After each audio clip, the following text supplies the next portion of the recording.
Come promesso, siamo di nuovo qui sul Parco della Giara. Vi avevamo lasciato con le bellissime immagini della fonte appartenente al nuraghe Conche Sagresia per potervi descrivere al meglio l'altopiano della Giara di Siddi, in cui il paese sta a qualche chilometro qui sotto.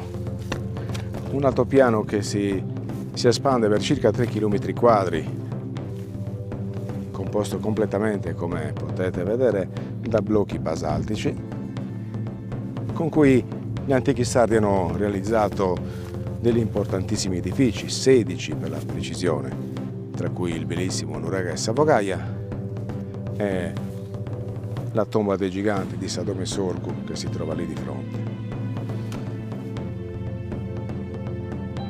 Un altopiano complesso, come potete vedere, in cui sicuramente gli antichi sardi hanno dovuto affrontare delle problematiche, tra cui quella idrica, per poterci vivere. Oggi cerchiamo di capire al meglio cosa è accaduto.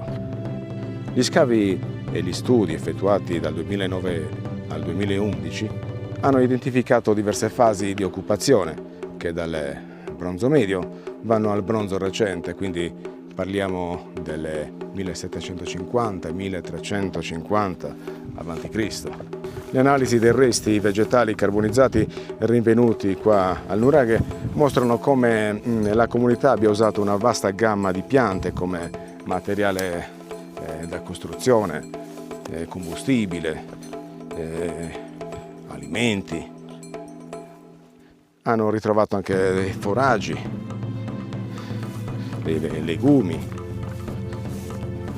e delle erbe officinali che Marina sta cercando di trovare, però io non so se sia ancora il periodo questo per poterle ritrovare. Le colture primarie erano il grano e l'orzo. Una percentuale riscontrata in egual modo, diciamo. Questo fa capire come non ci siano stati problemi di gravità idrica per poterle coltivare, visto che il grano non resiste a queste alte temperature come oggi, mentre l'orzo sì. In questo modo abbiamo capito che, essendo coltivate nella stessa percentuale, non era il problema primario, quindi vuol dire che l'acqua in questi luoghi ci stava. I legumi e foraggi sicuramente in piccola parte di coltivazione, utilizzati probabilmente non come alimenti ma come alimentazione per i propri animali.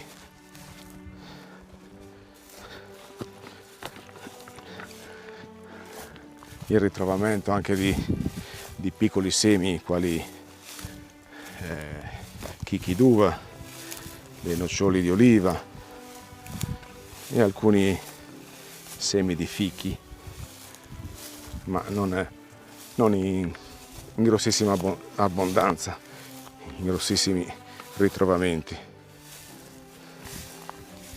Vediamo da questa parte.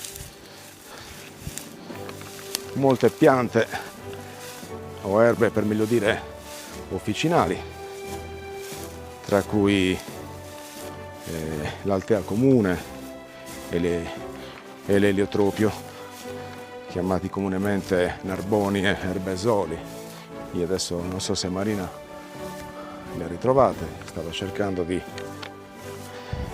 alcune specie, ma mi sa che non è più periodo o non siamo nella zona adatta per poterle ritrovare. Utilizzate logicamente per scopi medicamentosi, per curare alcuni disturbi.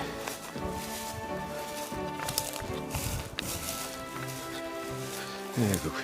Le piante erano usate anche per incaniciare, praticamente, per poter eseguire tramite mistura di fango, paglia con canne, poter effettuare i tetti delle proprie capanne.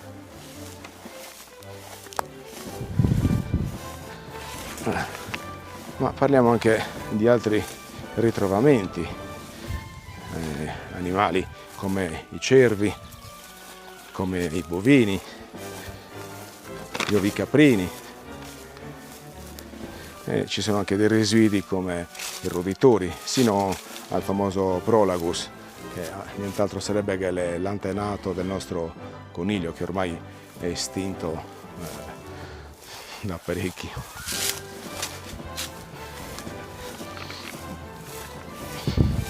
Ma le carni più usate erano quelle del suino, a quanto pare, e cambiano anche nelle fasi, dalla prima fase alla seconda fase. C'è a quanto pare un aumento del consumo di carne suina, e quindi questo è un altro motivo per capire che non c'era la crisi idrica in quel periodo, visto che sappiamo benissimo che i suini hanno bisogno di molta acqua per poter vivere. Ebbene sì, già al tempo su Croce Deddu andava alla grande. Ecco qua, vi mostro anche questo bellissimo panorama. Quindi qui praticamente nella seconda fase del cosiddetto bronzo recente c'è stata un'economia, uno sviluppo sempre ben distinto, ben ricco, per poter continuare a stabilizzarsi in questa zona. Quindi vuol dire che non mancava nulla. Per mancare nulla non dicevo, intendo anche l'acqua, non c'era una crisi idrica. Novità? Nulla di nulla, peccato, avremmo voluto farvi vedere queste piante. Probabilmente non è stagione, siamo già ben oltre. Allora, dovremmo provare anche magari nelle zone sottostanti.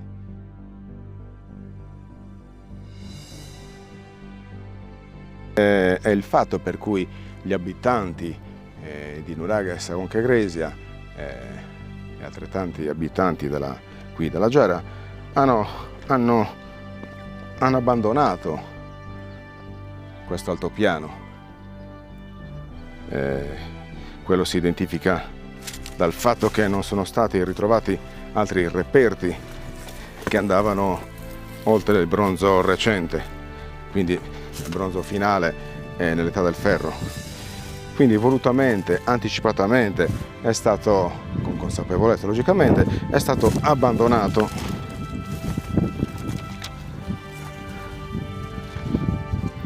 Sicuramente nel periodo del bronzo c'è stato un cambiamento climatico in tutto il Mediterraneo, quindi diciamo che hanno anticipato le cose molto probabilmente, andandosene via e abitando così le zone sottostanti, dove magari offrivano più possibilità per vivere in tranquillità, cercando di tenere il proprio stile identitario.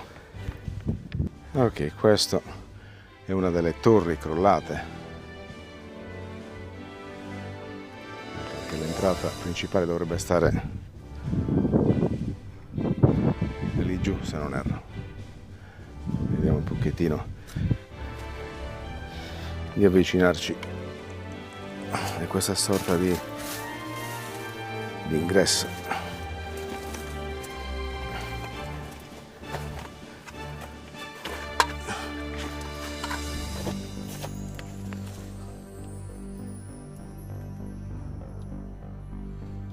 Allora, vediamo un po'.